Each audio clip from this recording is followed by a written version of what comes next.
Welcome to our epic ocean, where critical solutions to a planet in peril are brought to the surface. Our epic ocean celebrates all that is epic about the ocean and why it is the planet's most vital resource. And now to our host, Rich Gurman.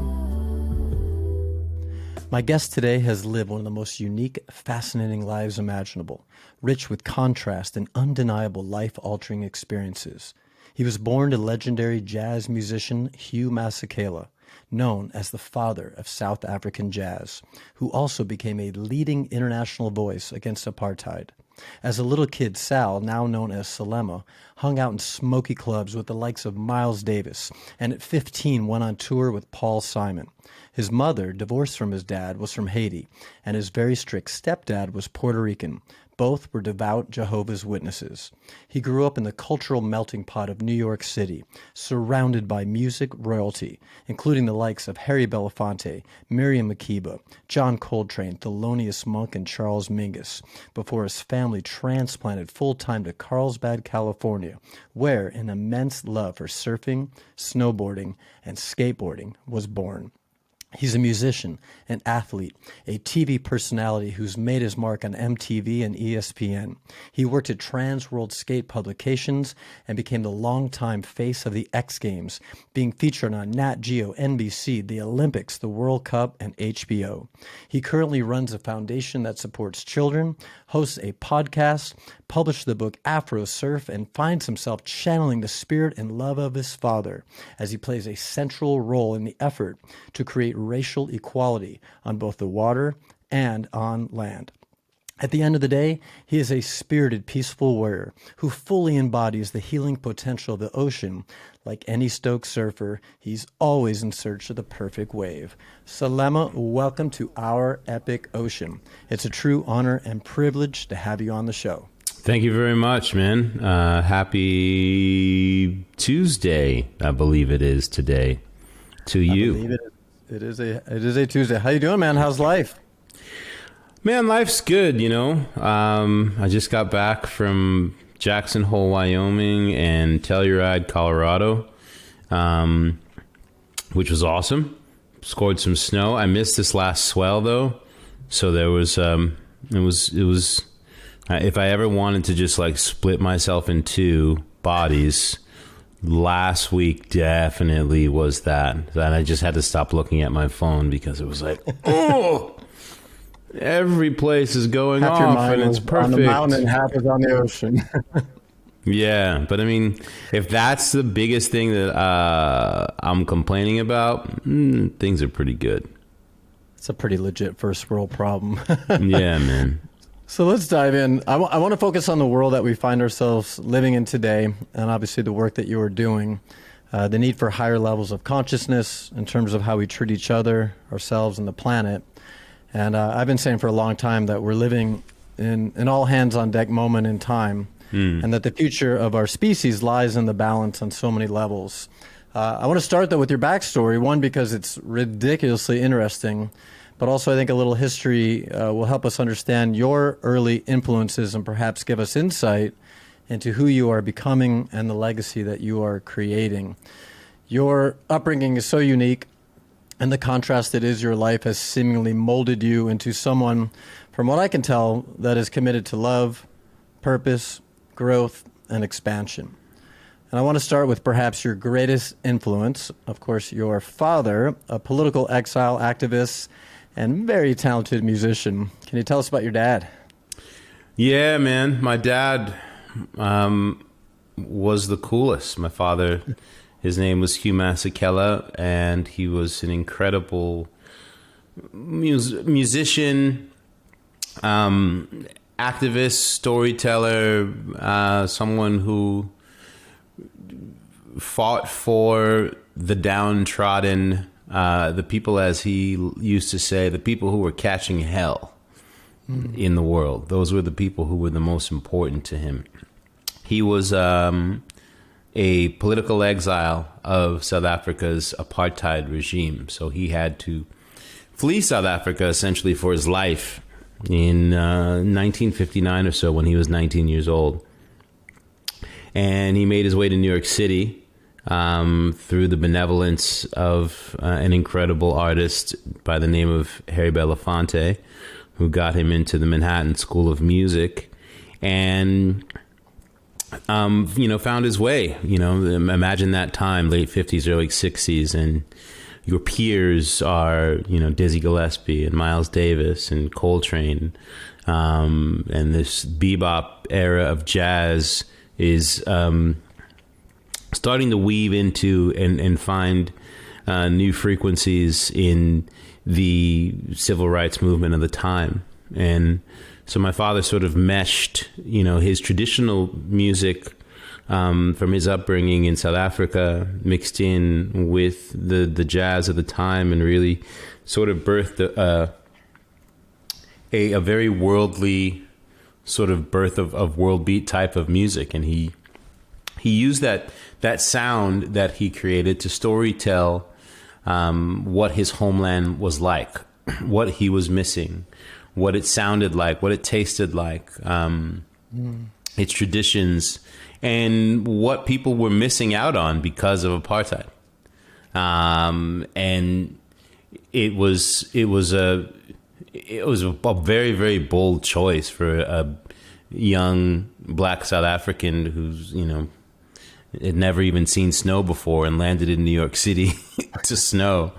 But he was awesome. My father was, he was just so much fun, and he was wildly curious about every culture in the world. He loved the history of America and black Southern music and rock and roll and Cuban music and Brazilian music. My dad was writing songs about Brazil before he ever went there, because the sounds of Brazil that were coming from, Jorge Ben and Gilberto Gil and Caetano Veloso and those type of folks were like infecting his soul. So he was like, I'm gonna write a song about what this feels like, and yeah, he was fantastic. And he chose to remain essentially homeless in a way for about 30 years, because he never took citizenship anywhere. So even though he was in exile and he had plenty of opportunities to become a citizen of the States or the UK and other places, my father was steeped in this very, very deep belief that one day apartheid would end. And, in the 70s and 80s, going around, playing music and telling people that this political atrocity that the United States was very much in full support of as a government was not only a bad thing, but that it was going to end, and that the people who were listening to the music could play a role in that was bold, was really, really bold. But my father believed that the more that people heard and felt those sounds, the more curious they'd become, and then the more curious they became and found out what was really going on in South Africa, the more pissed they would become, and the more they'd want to boycott having anything to do with the government and the regime, et cetera, et cetera. And then one day it ended. And when it did, he promptly went back home in 1990, where he lived the rest of his days until 4 years ago last week. But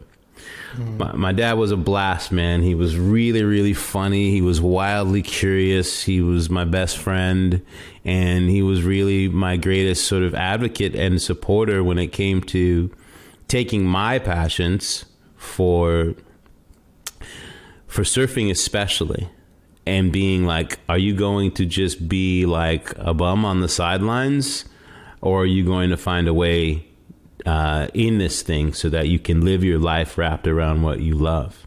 And that his prodding was what sort of gave me the fire to embark on the path that I'm on today.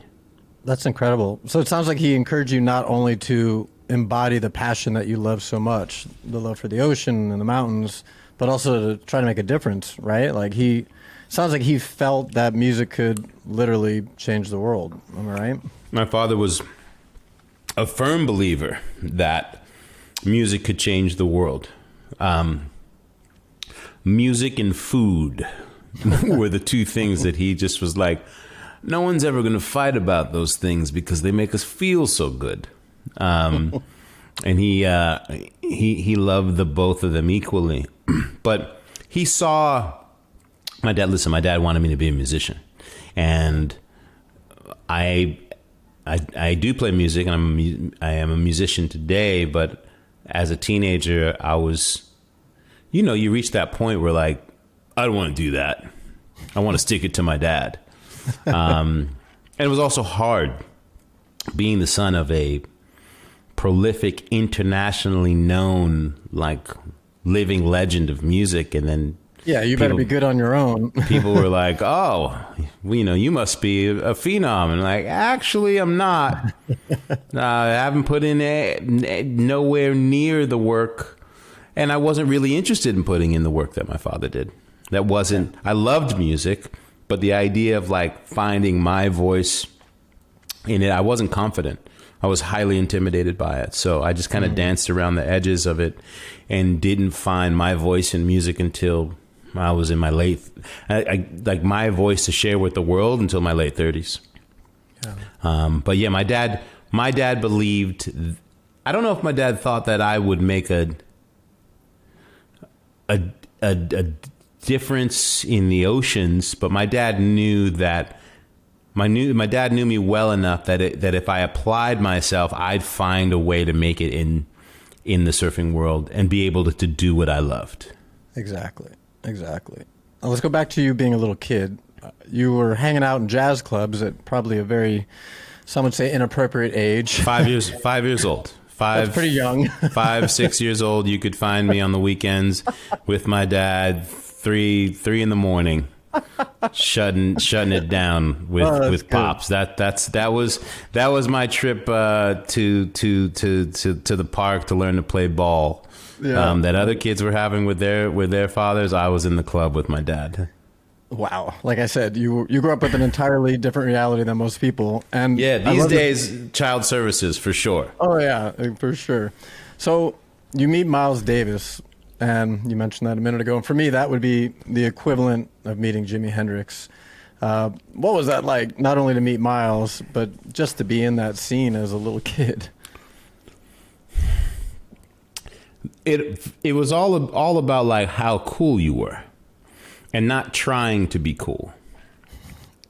My dad and those guys and like jazz musicians, they could tell or they could smell whether or not you were cool or you were trying to be cool. And they had no time, as they would say, for jive MFers, if you will, who were trying to be cool. And so, yeah, anybody that my dad introduced me to or hung out with, they were cool because he didn't hang out with people who weren't cool.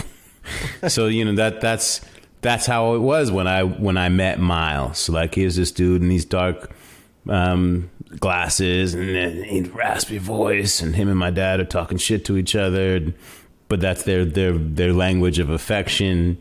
And, I marveled at it, just being like, wow, like, I remember Miles' fingers as a little kid, just sort of being in awe at the dexterity of his fingers. And yeah, man, meeting people like him and Stevie Wonder at a very young age was crazy. It was you were like a little very, kid. very crazy. Did you even know who these people were? Yeah, like how would you even know? My dad would play me their music and explain them to me and take me to their shows, and explain why they were cool or why they were the shit.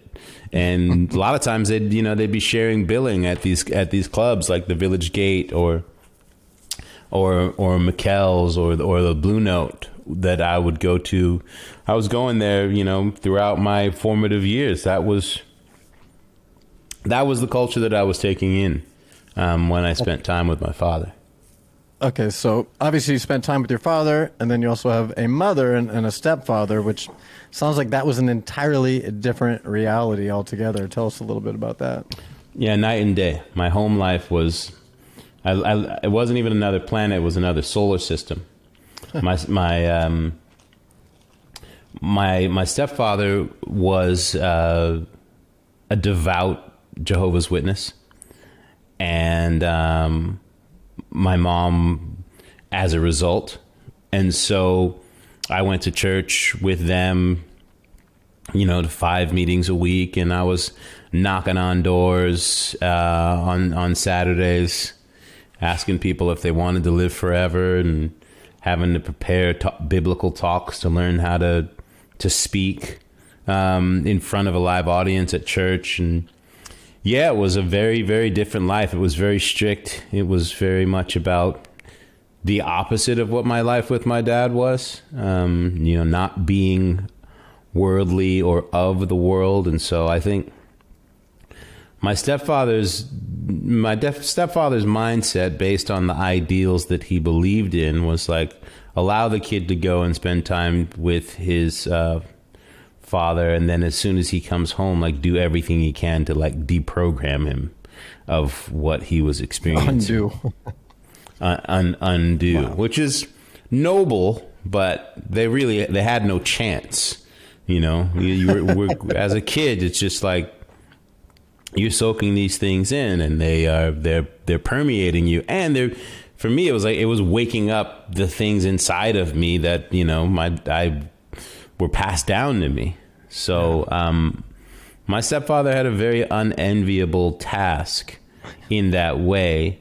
But I really did believe as a kid that I could dance on both sides. I didn't realize until much, much, much older the damage it was doing to me to try and make everybody else happy.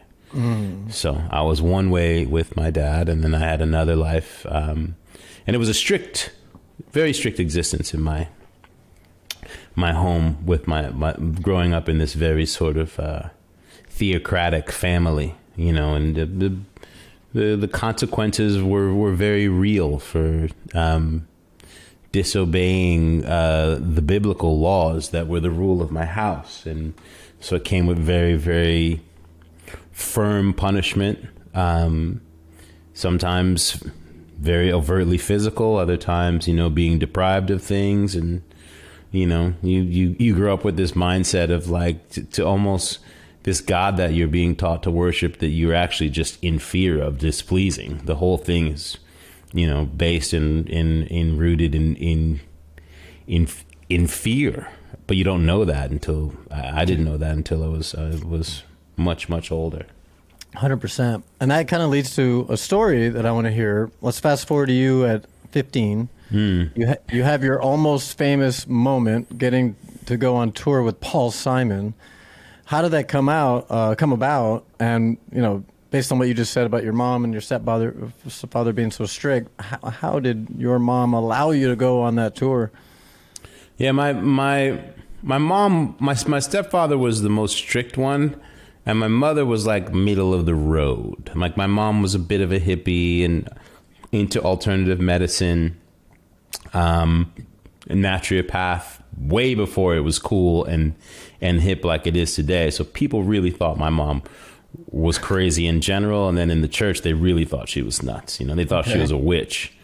And so my mom, my mom had been with my dad and been in that life before she met my stepfather. So she got it in a way that my stepfather, who also like loved music and jazz, but there was just like a firm line because, we're trying to live forever over here, so you can't be a part of all that.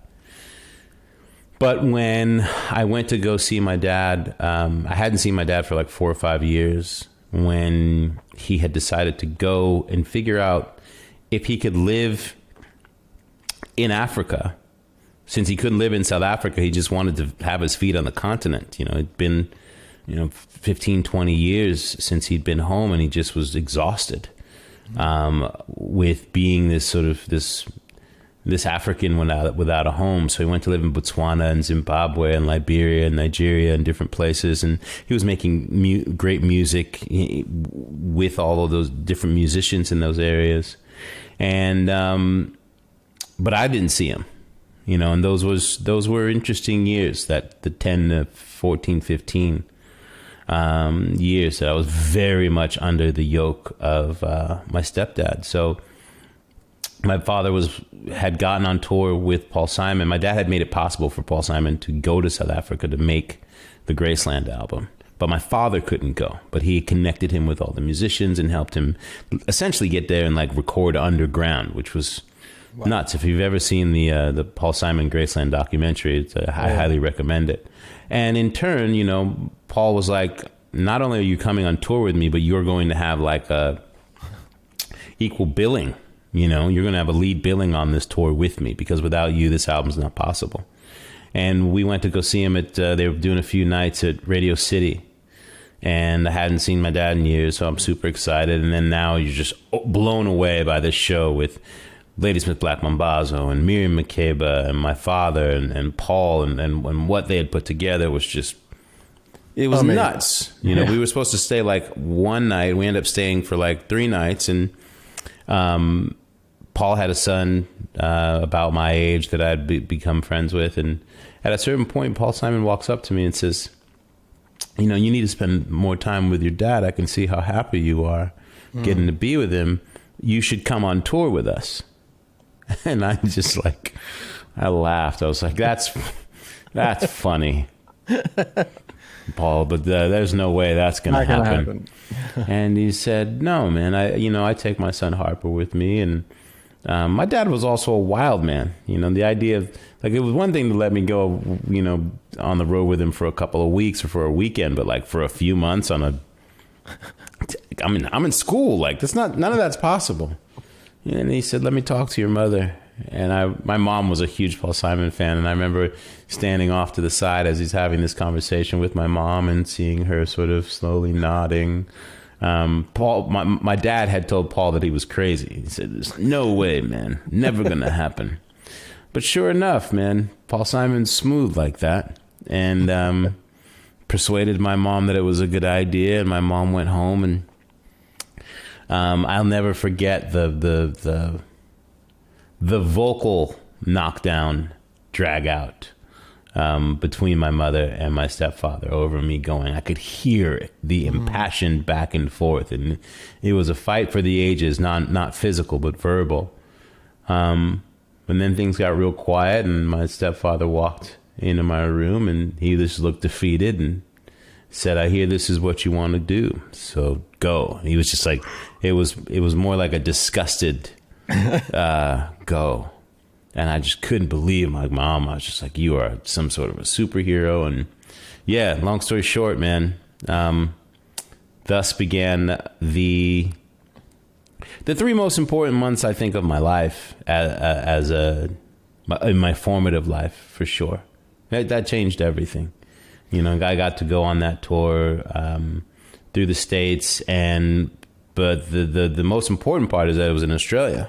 Yeah, I was going to say that.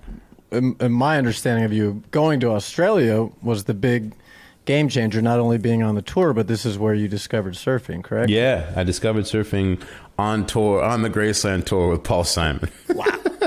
Because I heard you say that you saw these kids on the water, and you described it like they were breakdancing on the water. Yeah, I was a b-boy growing up. You know, I'm in the birth of hip hop, so you know, to me, dance was everything. And there was a guy who worked on our, you know, on any big music tour, you got to have some local crew. Yeah. And so a local Australian guy who was one of the riggers for the stage, he'd come in every day to work and have his board backstage, and he'd be like dripping wet and go to work on the production crew. I'd never seen a surfboard before. You're like, what is this guy doing? So I'm like, what is that? And he told me. I was fascinated by it. I was like, I want to see it. Can you take me? And he kept promising to take me. And then finally he's like, mate, I'm not going to be able to take you, but I can tell you where to go. And he directed me to the ferry to take to Bondi, told me where to go. I went. And like you said, I saw these 2 kids who were about my age. I think they'd probably just gotten off of school themselves. And they walked down to the beach, and it was like 2-3 feet, little A-frame peak, and I watched these 2 kids on this peak by themselves, man.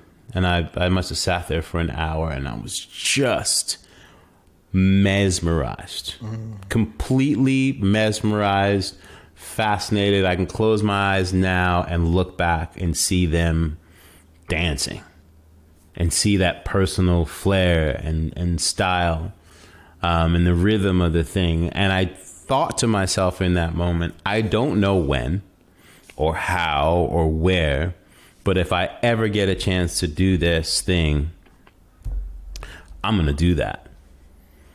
And then a year later, I'm come home from school one day and my stepfather sits me down. It's the beginning of May in my junior year of high school. We got like 5 weeks left of school, maybe. And he says, we're moving to California in 10 days. Oh, jeez. To a place called Carlsbad. And do the math. You think about your social fabrics. I got a little girlfriend, unbeknownst to the family. I'm like, what? What are you talking about? I didn't know where Carlsbad was or what that meant. I had to look it up in an encyclopedia. And there was no pictures of the beach there. There was a picture of the old dirt track, motocross track. That was the only picture of Carlsbad. When I Googled it in the encyclopedia that I looked up in the G volume, in the California volume, the C volume.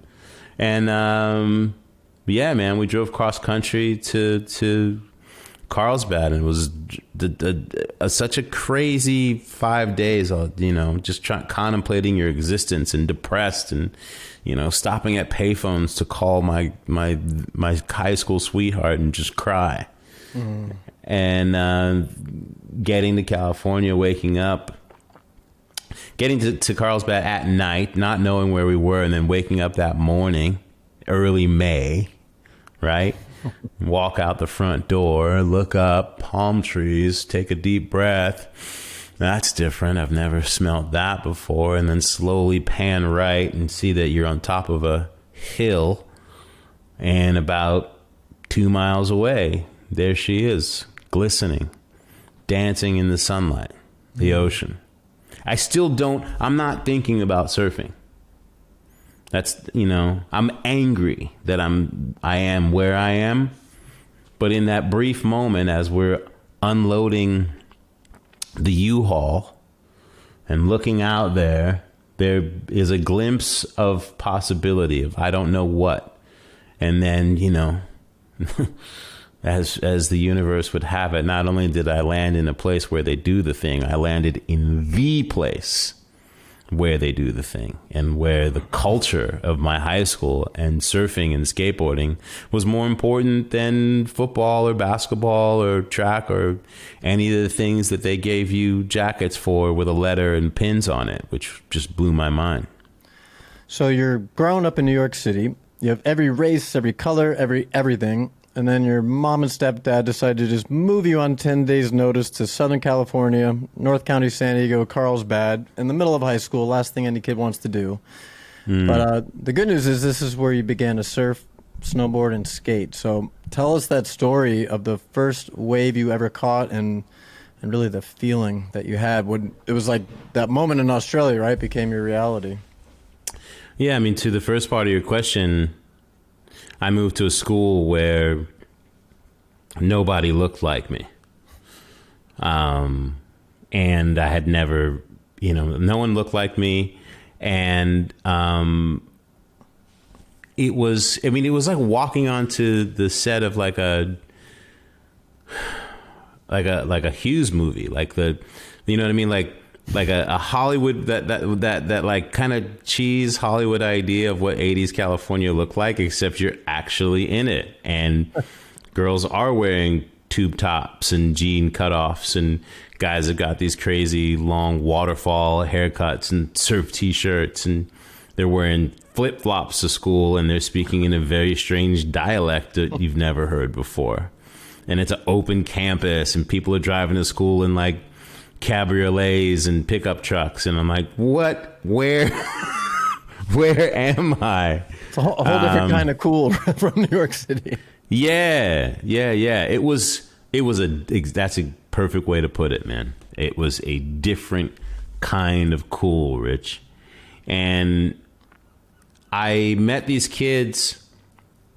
Well, of course, the first thing we did was go to church, and I met these kids at my church that went to my school.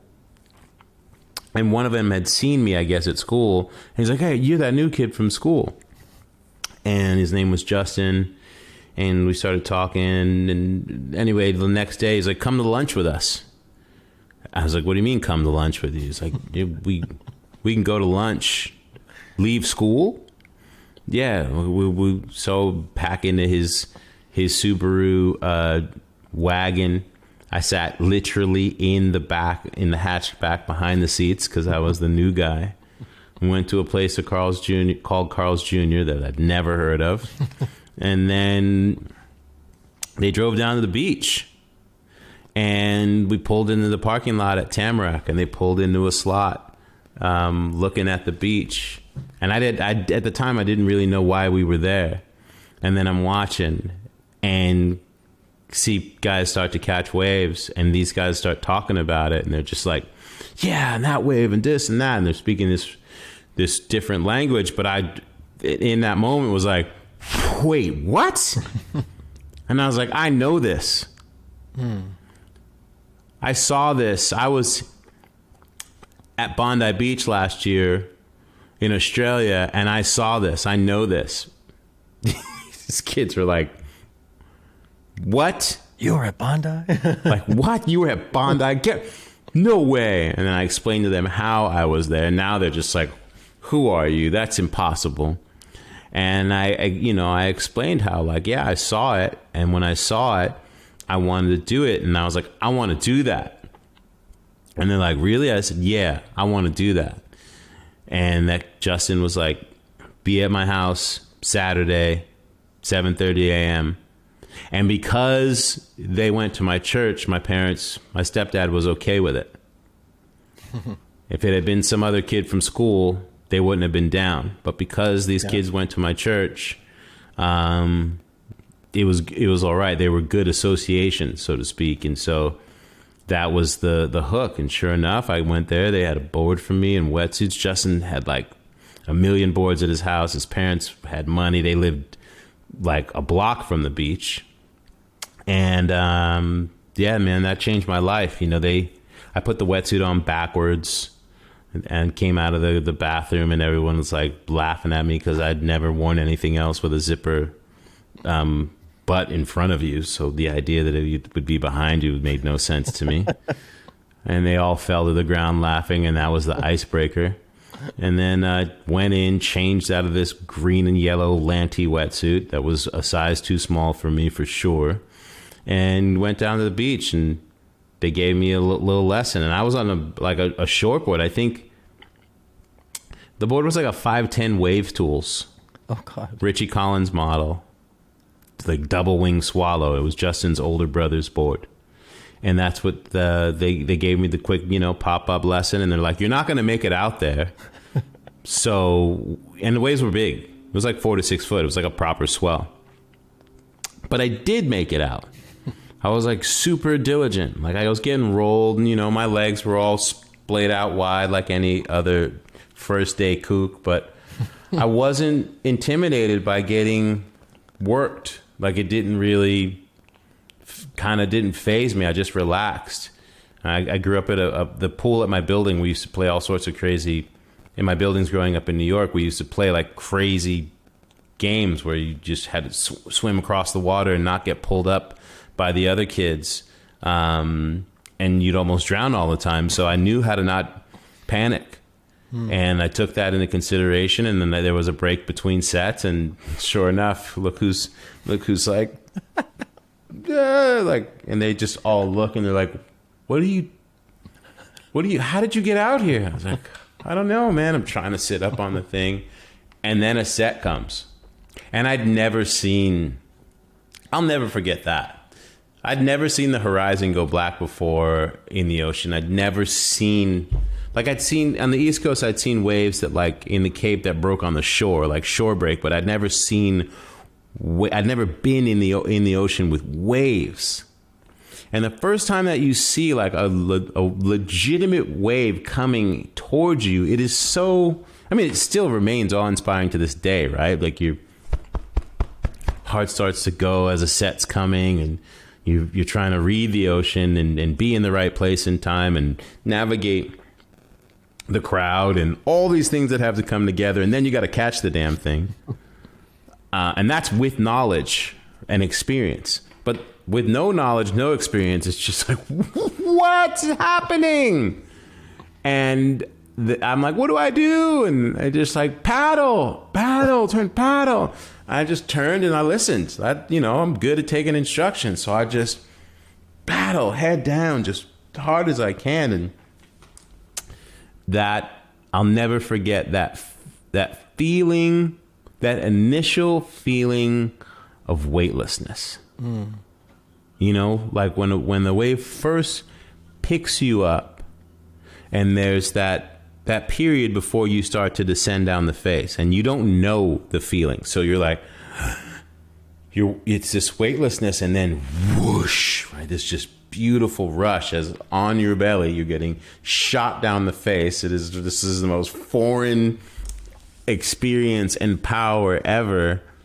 And bouncing around in the whitewash and holding on for dear life. And then in all the excitement, remembering like, okay, the lesson on the beach, like, don't crawl, pop up, pop up, pop up. And reactively like popping up to my feet and just standing there and suddenly moving under the power of this wave, standing and feeling this like flying feeling for about 4 seconds, 5 seconds, and then falling and getting worked, and then just coming up out of the water and just, I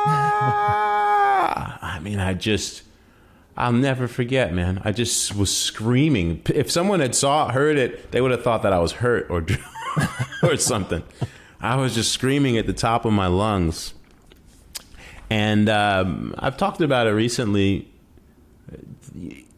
I went to church all the time, you know, and was taught to pray and to be searching for this connection to God and having this feeling. Everyone talked about this feeling. And that was the first time that I ever felt a distinct spiritual connection to whatever that power might be. Like time stopped. Everything slowed down in that moment. And, people talk about like being born again or whatever, catching the spirit of the Holy Ghost or whatever. And that was my moment. Like something filled me that was foreign, that I'd never felt before. And then from that moment on, that was it. My life just went, all right, here, this is us now. Yeah, that was going to be my next question. Was what you just explained, was this the spiritual awakening that you never experienced with religion? Yeah, it was. Holy. And I became a radical devotee immediately. Like all in. I would go to school, and at lunch I would go to the library and I would read back issues of Surfer magazine going back to the 60s. Like I had to learn everything there was that I could consume about this thing, how it came about and why, and the culture, all of it. I was just wildly fascinated. And the other thing that I benefited from was that I lived in a town where it was generational, where your parents or your grandparents had done the thing. And there was a social hierarchy and a whole pecking order and structure to like earning your place in the lineup, and good surfing being rewarded by being able to sit here now, and you can sit here now, and all those kind of things. And a high level, like just high performance surfers, there were so many great surfers that lived in my town and around that area. You know, Taylor Knox was the same grade as I was at Carlsbad. And, it was really, really, really life-changing. And my friend Saul's dad, Mark, gave me a beater board, but he gave me a 6'4", a 6'4" swallowtail, a thruster, and I ran that thing to the ground. I surfed, I think, at a certain point in the beginning, like I counted somewhere around 180 days in a row, like rain, shine, 2 feet, wave, no waves, 6 feet, no waves, like. And the funny thing is I didn't stand up again after that first day. I didn't stand up again for like a month and a half, 2 months. Oh, wow. Yeah. That's the other trippy thing. Like, yeah, I started crawling and thinking too much, and I wanted it so bad that I realized, like, oh, there's so much that I had to learn. Like, the first one was a fluke, and the rest of it was about learning how to read waves and about how to build relationship with the ocean. And I'm so glad that that's what happens. I'm glad that I wasn't some instant natural. Like, I learned, and I talked to the guys in the parking lot and learned about wind direction and swell and tides and intervals and all those kind of things. And yeah, it changed my life, man. Question. So you were probably the only, or one of the only people of color out there. I would imagine there might have been resistance. You talked about the hierarchy. You talked about, the lifestyle and the culture. Was there resistance, and the fact that you became a student of the ocean, of the sport, were you accepted quicker? What was that whole process like? It was very strange. My friends were cool. But they also just said and did racist shit that they were unaware of, and then I would have to school them on. At a certain point you get good enough at the thing that a compliment is it's rad that you're more like us and you do our thing. Yeah. You're not a regular black guy. Yeah. You're more like us. That's cool. Which is very, very strange to like try to digest. You're like, thanks, And then there were just plenty of times in which instead of just calling me a kook, people would be like, you shouldn't even be out here. Because you're black. Throw out the N-word. All the time especially when I first started, every time I'd show up, like all the kids that ripped in the parking lot, talking shit, laughing at me, repeatedly. Like there was just no way, like the idea that I was going to become the thing. No, there was this kid, Ulysses at my school, who he had some black ancestry, but he passed. Like he had good hair. He had white people's hair, and he was a lot lighter than me. And he looked like he could maybe be like a light-skinned Mexican. And so he had been there for a while, and he didn't come from black culture. So like I would talk to him and stuff, but he didn't get it the way I did. Like they didn't consider him to be like me. And it was tough, man. It was really, really tough, especially when it would be like someone older, like an older guy in his 20s who's like barking at you and like literally being like, what's your black ass doing out here? Or dropping the N-bomb on you. Any beginner is always going to get in the way as you're learning. Mm-hmm. And someone might call you a kook or whatever, beat it. But having this thing that they could add on to it with your race and really punch down on you was strange. And it hurt. And I looked different, clearly. But I loved it too much. I always tell people like, well, why did you keep doing it? I was like, it felt too amazing to have anyone else like define what it was going to be for me. So I just learned how to process it and keep going. And I was lucky enough to have a lot of good kids who did stand up for me. Taylor Knox was a huge ally. But it was not easy, and it remained not easy. No, even you know what I mean. Like no matter how good I got at it, or getting to the point that I found my way to the industry, or et cetera, there's just been so much shit that has been specifically because I don't look the part, and that challenges people's perceptions of what the world is. That, you know, some people have felt like they want to say something about it or do something about it, and sometimes to the point where they literally try to stop you in your tracks when you're in your path and try to take it from you.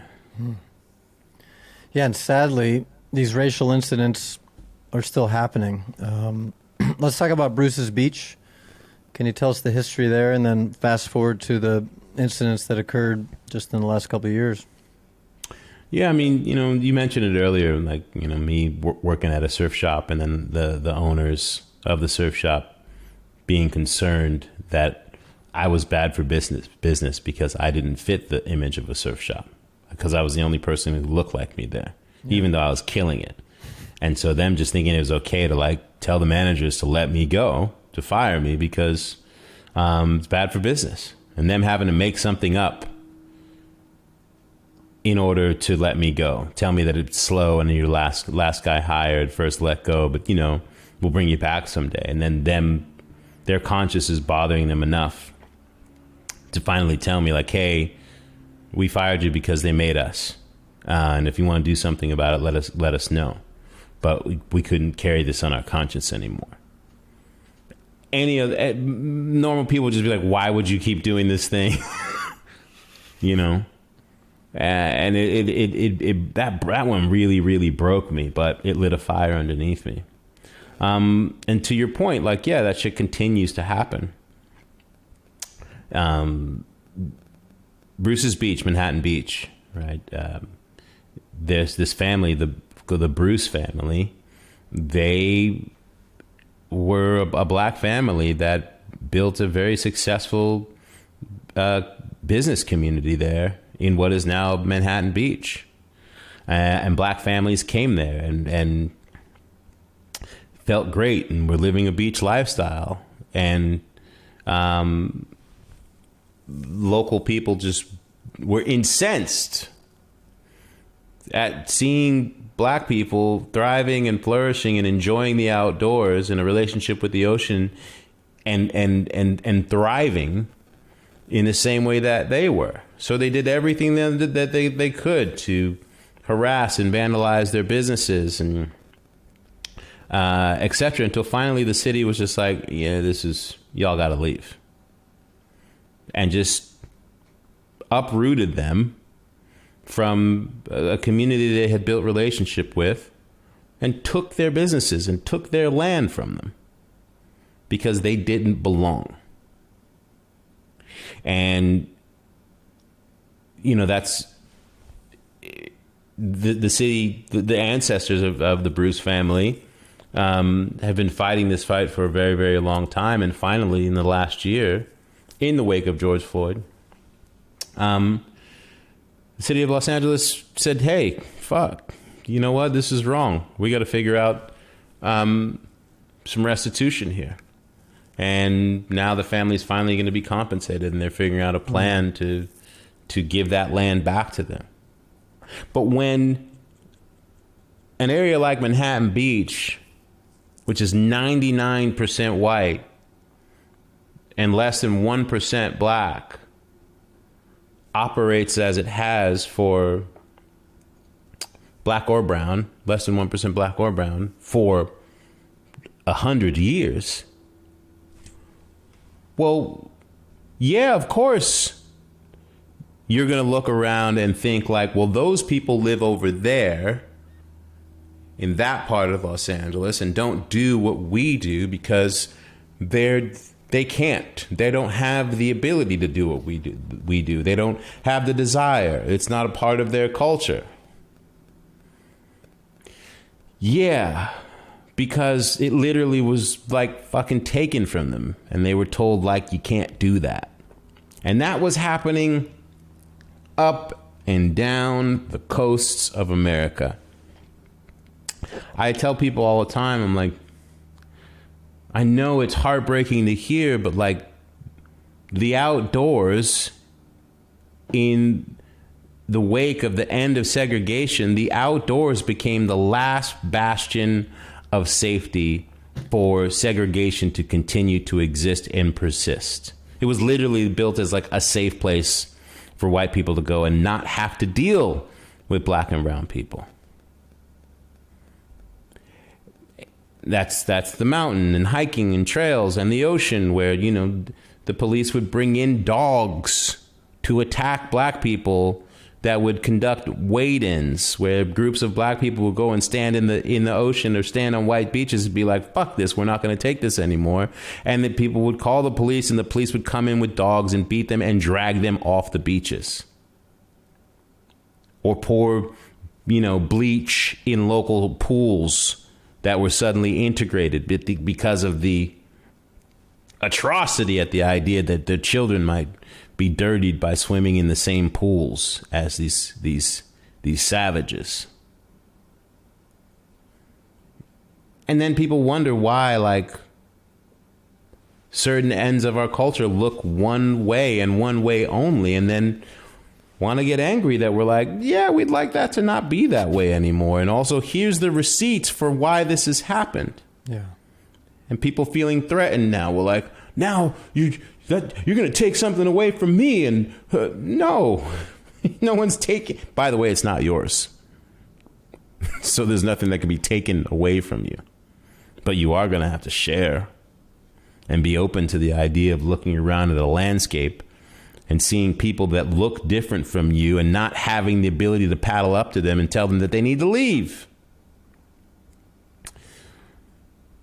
So, yeah, you know, we just had this incident in Manhattan Beach. And by the way, the one in Manhattan Beach is like, that's just the one that people know about that happened with Gage and Brick at Manhattan Beach Pier, where, you know, somehow there was an incident where someone was cut off, whatever, and didn't look behind him. And the guy decided he was going to paddle up to these kids and not just like say like, hey, look behind you, whatever, but literally go in, call them the N-word, tell them how they shouldn't be there, and go off on them about their race and how the black people surf up the beach and not here at this part of next to the pier in Manhattan Beach. And even though we're just like in the wake of the whole George Floyd thing, every other person who was out there, every other white person who was out there sitting there and doing nothing but watching. I mean, there's literally pictures of the incident, which is why it went viral on social media, etc., and led to a bigger conversation. Like, yeah, that guy was an asshole, but also nobody did anything. And until we can adopt an attitude in the water that, like, we are a collective and we are responsible for the energy of what transpires in the water. And if you see something, that you say something and do something so that that's not normalized behavior, nothing changes, you know? And it's interesting in this era now of, like, we had the biggest civil rights movement since the end of segregation that the world has ever seen. Perhaps the biggest one, probably, yeah, that the world has ever seen. When you think about the reach of social media and the fact that, like, protests in the wake of George Floyd took place on every continent in the world, because we, within the basic principle of humanity, people were able to say, like, that's not right.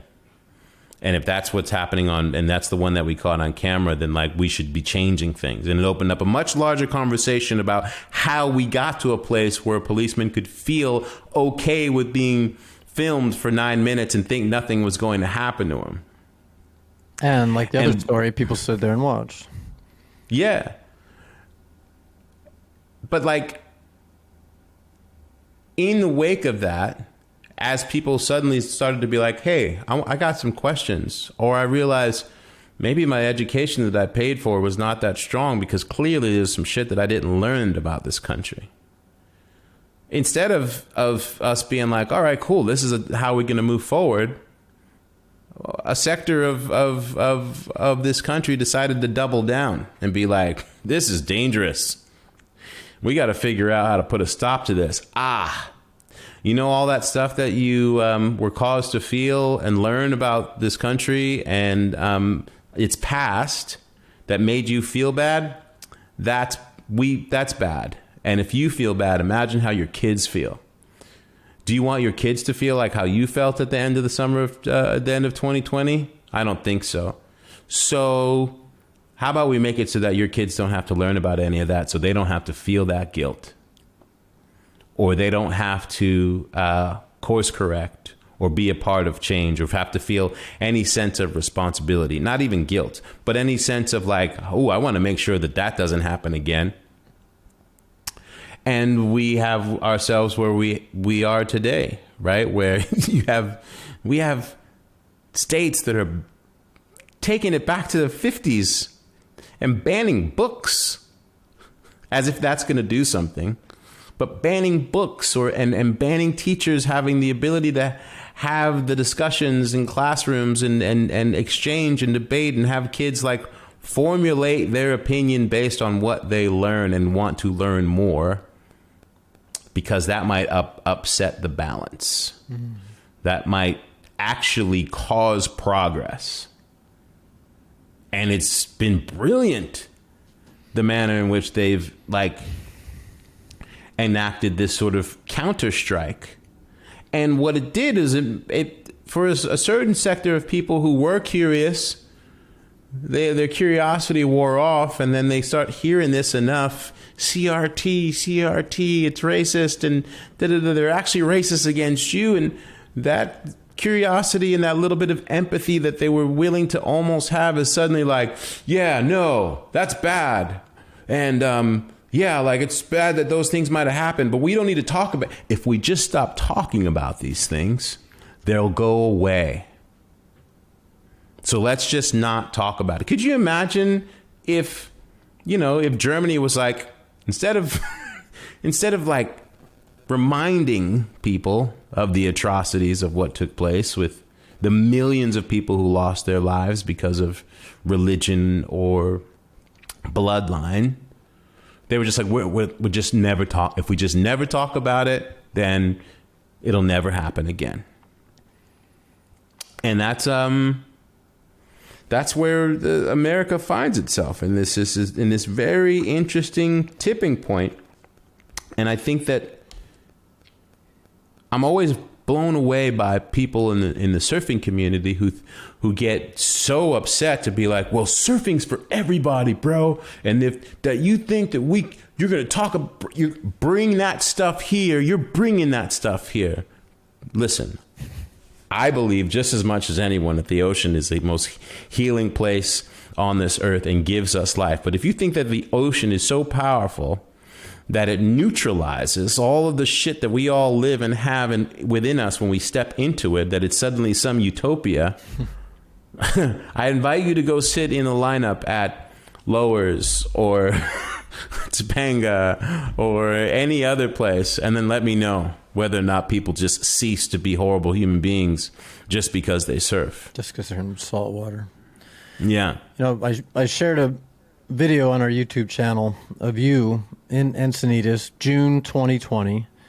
You're holding a megaphone, thousands of people, and as I watched it, it was as if you were channeling the spirit, soul, and energy of your father or Harry Belafonte.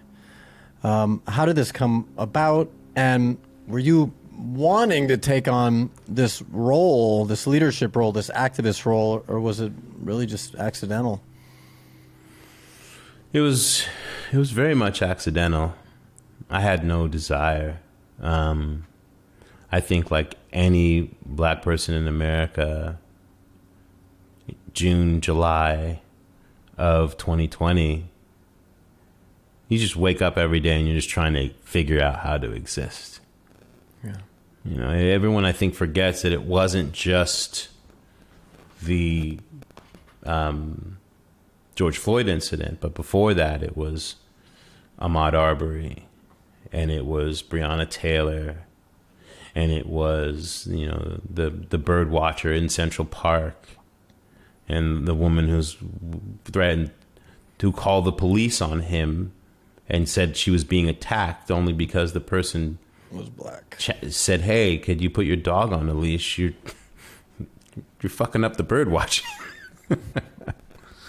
And because of lockdown, and because of COVID, and because of all of us being forced to pay attention to things that we normally would just be too busy or too like preoccupied with other things to pay attention to, there was the buildup.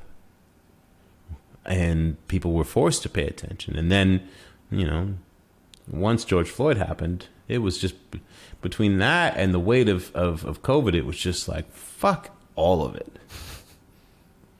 Like, I'm done with this shit. And it brings up suddenly like all the stuff that you've sort of dealt with and you navigate in this world, especially if you're a person of color who is working in a space where most people don't look like you. These are things that you're navigating all the time.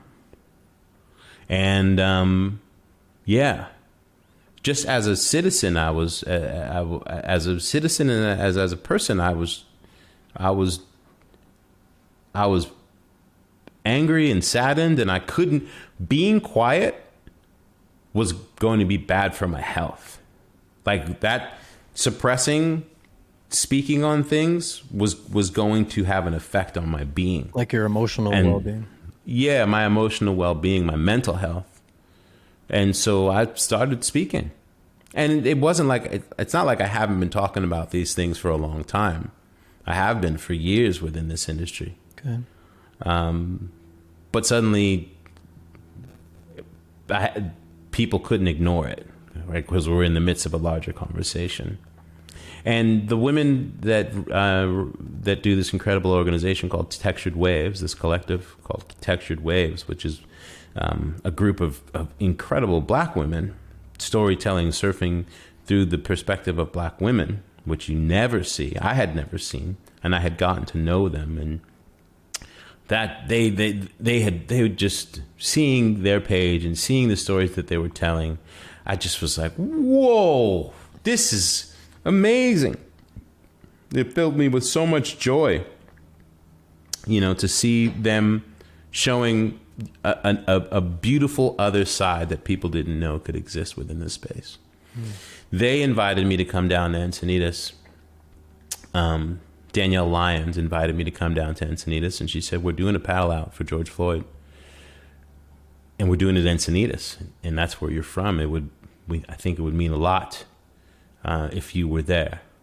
I hadn't left my house, really, other than to go to the store and go like skate. And at the time, I think we had just been able to briefly, I mean, we were maybe a few weeks into being able to go surf out of lockdown. Yeah, it was right around. But I hadn't they had closed the beach for like 7 weeks, right around then, right? Yeah, for longer than that in LA. But I was like, so I hadn't really been out. But this was worth it. And I said, yeah, I'll be there and come down. And, you know, there were all these rumors online and Facebook that the Proud Boys were going to show up. And like, it was a very strange time. Like my neighborhood during those protests with the police and shit, my neighborhood was a war zone here in Venice. I mean, literally like gunshots and people running from the police and, you know, being holed up in my house being like, yo, is it going to go down tonight? Like, so it's just further sort of trauma that you're going through. So drove down to Encinitas that day with nothing to lose, but also with no expectations. I thought maybe a couple hundred people would come out, and had no idea that what would happen would happen. Thousands of people showed up, and white people mostly, and with their children, and with the names of people who had been murdered by the police or suffered injustice, like written on surfboards, and people coming down Solomon wanting to listen, and we're waiting for, like, you know, the Proud Boys and all these other people who threatened to show up, and they didn't. Suddenly you're looking out from on top of the lifeguard tower station, and there's 1,000 people plus on the beach, and then 1,000 more up on the hill behind you. And someone handed me the megaphone to speak. And I did not have any idea what I was going to say or do. I remember looking out and just being petrified and also elated and humbled that people were there with empathy and wanting to stand with us. And then, as you said, like, my Father's Spirit entered me, took over, and I've stood in my power. And I said what I said, and I did what I did. And I did do an 8-minute and 45-second moment of silence. And I asked people to just sit in what that would be like. And then thousands of us paddled out and formed a circle. And, you know, my buddies from the Cigarette Board Project that had been there videoing, they made an edit that night. I didn't even know they were doing that. And then sent it to me at 5:30 in the morning. They didn't sleep to make that edit. And we uploaded it, and next thing you know, it was like millions of views, and it went viral globally, and people started doing similar type paddle outs around the world. And then, as viral as it was, and as much as I'd get a bunch of really kind words and people being like, I want to listen, I want to learn, you know, my inbox got flooded with people, many of them whom I knew from within the surf industry and community, telling me, like, I can't believe that you people would make a drug addict, criminal, who wasn't a good person, your martyr. That's the person that you would choose to be your martyr. That cop shouldn't have done what he did, but don't make him a hero. He was a drug addict and a bad person, and you're making him a martyr. At a certain point, I told someone who I once had respect for, who I'll never speak to again. I used to ride his surfboards. He used to make my surfboards. And he had said that to me, and I said, do you know what a martyr is? A martyr is someone who wakes up on that day and chooses to die for what they believe in. They believe that their death, the ending of their life, is worth giving up so that progress can be made. That's what a martyr is. And you telling me that because this person was drug-addled, perhaps had committed crimes in the past, didn't have an idyllic life, that their death, their murder by someone who we pay to protect us, isn't representative enough within the conversation of what we're telling you is our shared experiences as people of black people and people of color in this country.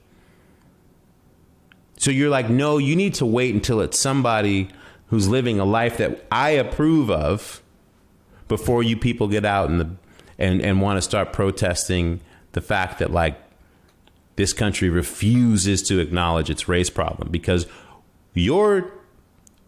this movement is getting in the way of my business. This guy told me, like, it's costing us good Americans money because of what's going on, and I can't do business, and et cetera, because of you people choosing to make this person your martyr. And I was like, well, thank you for your TED Talk, and I'll never ride your surfboards again. I can't believe that I rode your surfboards. And thank you for showing me that you're a bigot-ass racist, and I wish you a good life. And I still have plenty of people within the industry who don't necessarily want to deal with me anymore, who I knew for years, because suddenly they've now had to recognize that I'm black. And I'm not just a person who loves to surf like they do, but also like, here's what my existence in the world looks like. And for people like us. And there's this idea, I think sometimes, like, well, you're successful. You made it. So what are you talking about? You know, if I had your circumstances, I'd be stoked. Well, I love the fact that you think that like success suddenly like demelanates you, and people, I walk into a room and people don't question whether or not I'm supposed to be here. And I think that's the part that I think is so fascinating in this greater conversation of how we move forward as a country. This idea that like people share their experiences of what it is, and there's a certain part of our society that's like, oh, wow, I want to listen and learn, and I didn't know that, so I'm going to try and be better, and I'm going to try and learn more, and I'd like to help affect change. And then there's another part where it's like, I don't give a fuck, like, it's not my problem, and also you talking about it makes you a crybaby. This is America. You know, my grandfather or whoever came here and made it. Why can't you? And I don't believe what you're saying, and you're the racists. It's just, it's so horrible that all I can do is laugh, and hope, and continue to be bolstered by the fact that there are many, many more that are, I believe, that want to see progress. And there are so many. I see the doors opening within our landscape as more people are taking to the water and getting to feel that same feeling. You know what I mean? Yeah. Like catch the spirit and be like, I'm not going to let anybody take this from me. This is amazing. I love that you have hope in the face of what I can't relate to. You know what I mean? Like I can try to relate, but I haven't walked in your shoes. So I love that. And my question is, how do we create more unity? As you said a little while ago, the ocean itself is not the ultimate unifier, as much as we might want to believe that it is. How do we create more unity? And I mean, to me, it's ultimately about healing. It's about self-love, about loving each other. But there's just so much, like you said, the contrast and what you said that I maybe never really thought of how all of this, instead of just getting people to wake up, like, oh, we're all the same. What the hell does the color of our skin matter? It actually created an adverse effect where it strengthened, I don't want to say the other side, but you know what I mean? It caused those people to band together to work against what ultimately most people want. It emboldened a very powerful minority who have power that don't want to see change, that don't want to see people. Listen, if your modus operandi is to find groups of people that you can demonize and blame for the problems within our society, if you can, if that's your deal, right, and you can instill enough fear in a certain group of people that those people who pray that way, those people who have sex that way, or with people within their same sex, those people who come from other countries, and those people, who once toiled under slavery and segregation and redlining and systemic, and still do under systemic white supremacy of this country. And when I say that, it's a system designed, sometimes people hear systemic white supremacy and they're like, that's an attack on me being white. If that's what that makes you think of, if you hear the term white within something and then you think that means you as an individual, you should toughen up and read some books. And that's it's just ludicrous. In no way, shape, or form is anyone accusing you of anything. But again, in a country that has been very, very specific from an education standard of making sure not to teach people things about history so that we don't repeat them, and to really have this belief in this idea of America as infallible. We're the greatest country in the world. We can do no wrong. If you fuck with us, we're going to blow you up. And also, I wake up every day and I'm pissing rainbows because I'm an American. I'm on first. I'm actually jogging around third place to home. My life is a home run because I'm an American. No matter how shitty my circumstances are or whatever, I'm an American and no one can take that away from me. Right. And so if you can get people to believe that, that's, don't you dare. We're America. And now if we bring up some things that go against that narrative, again, I love being an American. It's my country. I love America. James Baldwin said it best. I love America so much that I will make sure that I will make sure I criticize her when she needs to be criticized. That's how much I love her, in the hopes that she moves forward. But if you fill people with this idea that of what I just mentioned, and that they are the actual Americans, you know what I mean? They represent what America is, and people who don't live like them are the problem. They're not real Americans. Then you can get them to do and believe pretty much anything, as we see trumpeted on television all day, on various networks, that all they do all day is tell you who you need to be afraid of and who's ruining it for you to fly the flag. It's brilliant. Oh, it's brilliant. And in a country with, 400 million guns owned by a handful of people, also scary as can be. So back to my question. So back to your question as I outline the mountain range. Yeah, right? You just made it even scarier. So we have it's guided by fear. From what I'm hearing, it's guided by fear and ignorance. And yes. And we want unity and we want love. How do we get there? And then I haven't even gotten into you with the bigger picture of not only how we're destroying each other, but how we're destroying the planet and how this all ties together. So yeah. Well, yeah, you can conveniently also destroy the planet when you make people feel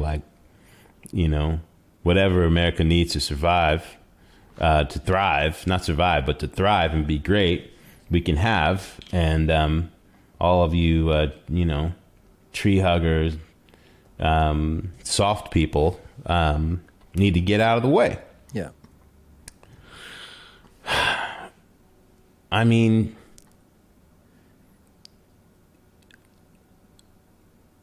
I don't know what the answer is.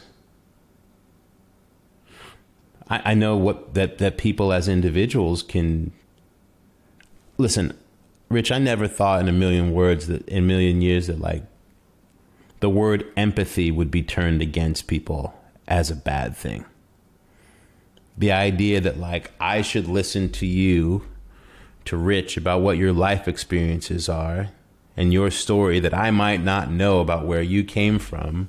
Listen, try to put my foot my feet in your shoes for a few moments, be like, huh, I'm going to like deal with Rich a little bit differently, understanding where he comes from and what his circumstances are, and listen. And if I can help, that's a bad thing.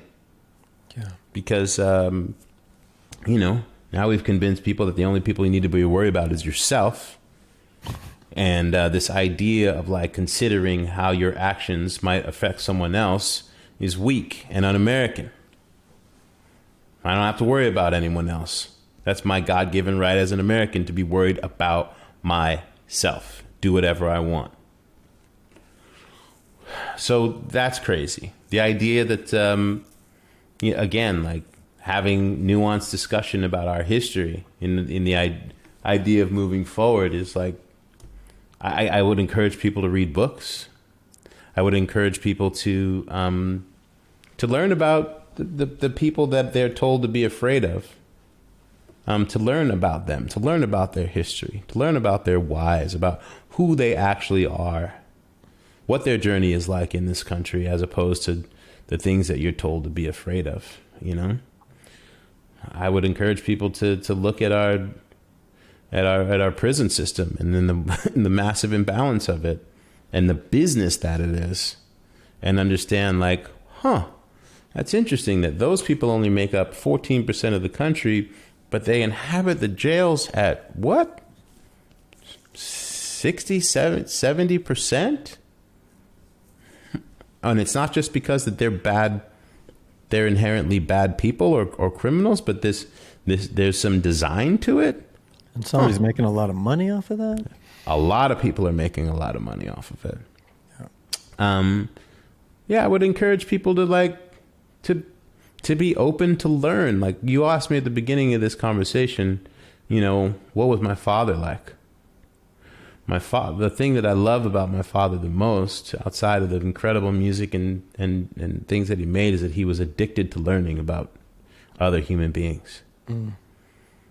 He was addicted to learning about other human beings and their past and their cultures and the things that made them unique and contributed to why this planet is so awesome, why the diversity of this planet is so remarkable, why, the 8 billion of us, and all the different characteristics that we have that make us who we are, make this planet rock, and why only a handful of people trying to control that in the interest of a small few make it shitty.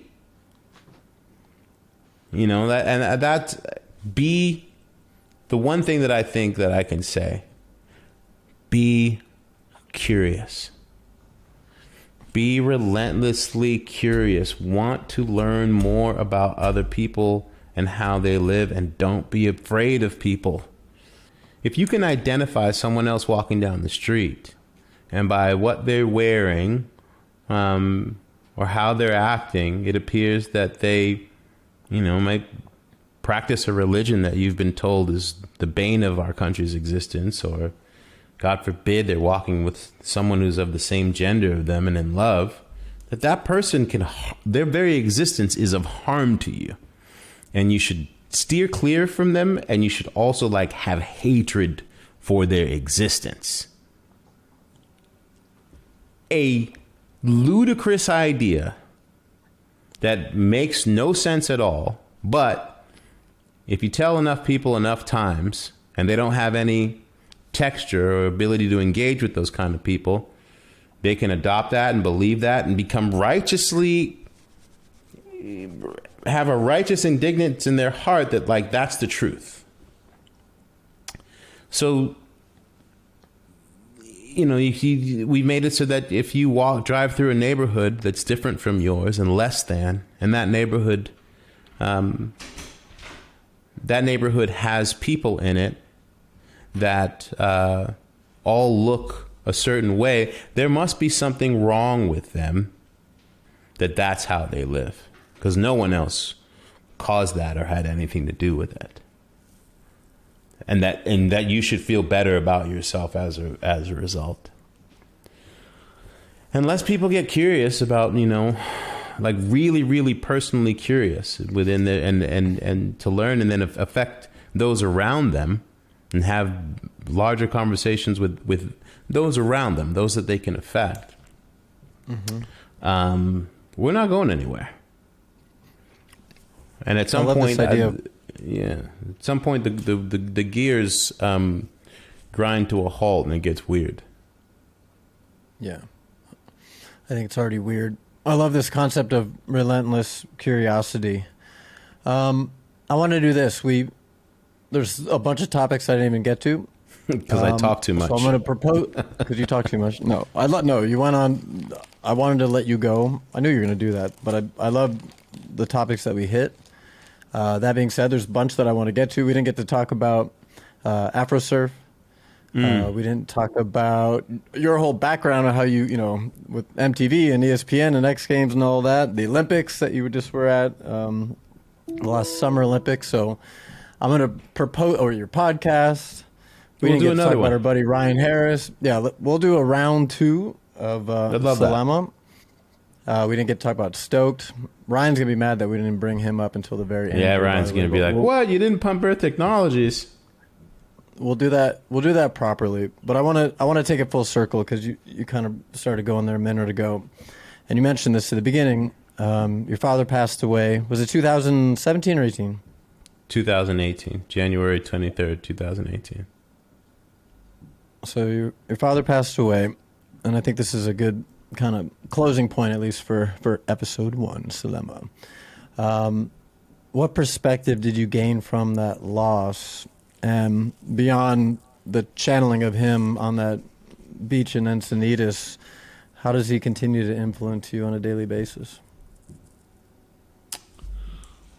My dad was my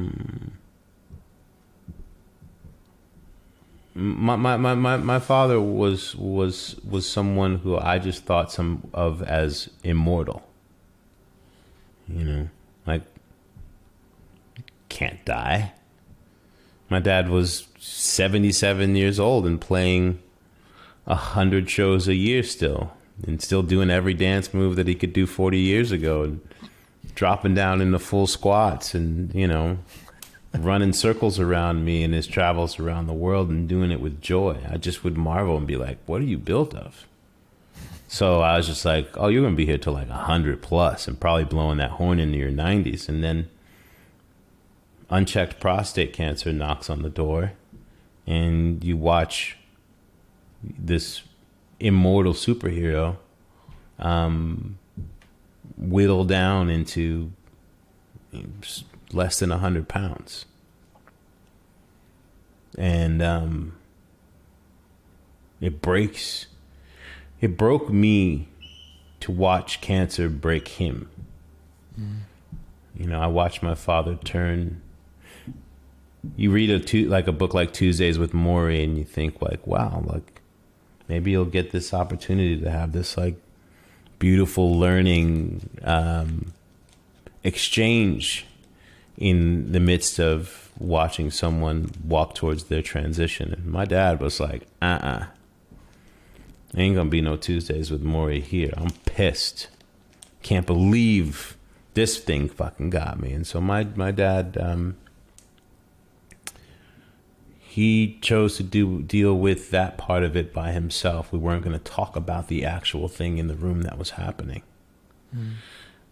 And then he was no longer here. In the midst of the grief of it and the shock of it, the thing that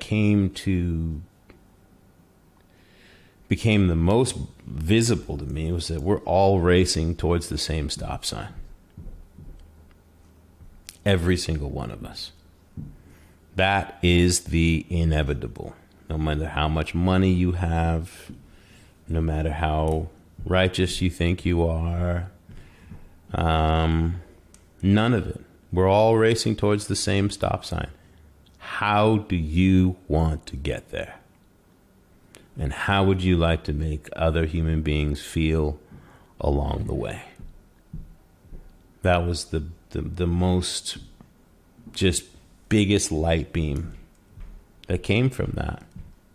And so it made me sort of like stop and just watch how much everyone wants to like, no one wins. There's no one who there's no one's tombstone that's going to be like, he beat everybody else at this thing. Or she beat everyone else at this thing because, you know, they had, they lived the most idealistic, you can't tell me anything because I believe this life. And so nobody wins. And you can believe all you want about where you're going on the back end, but you don't know. I don't care what they tell you on Sundays and how hard you pray. You don't know. And so that is the most powerful gift that it's given me. And in turn, I do my best. I fail at it, but I do my best to live accordingly. And that's what I want to do for as long as I'm here. Figure out how to do so with the most joy. Learn how to be open, more and more open towards others. And try to affect people in a positive way. And hopefully be put in contact with and be affected by others in that way. Because I don't know when, but it's a definite. It's a wrap for me at some point in this existence of the journey. So I literally drive slower to the stop signs than I did before. And I enjoy looking both ways before I drive forward. And take in what's there that I might have missed trying to plow through. Yeah. And yeah, man, that's the most immense gift that I've gotten to get so far through the grief, and I'm working to live up to it. It's beautiful, man. Well, I would have to say on your father's behalf, you're doing a hell of a job, man. It's not easy. Like you said, you've taken on a role that you didn't necessarily want, but you were kind of born for it. And even more than taking on that role of leader, I see you more leading by example and just being who you are and the love and energy that you put out in the world. And I'm excited that I get to call you not only a colleague, but a friend. And I look forward to part 2 of the Selema interview, brother. I guarantee you we will we'll make it happen. And I really appreciate you taking the time and doing the research that you did and asking the questions that you did, because it's healthy discussion, and it motivates me to keep going. It's important, and honestly, you helped create. It's not an easy conversation for me to have, quite honestly. You know, say the right thing, ask the right question, and you do a really good job of holding the space to make me feel comfortable in that conversation with you. So let's get you and Ryan down here to Laguna Beach soon. Let's get on the water.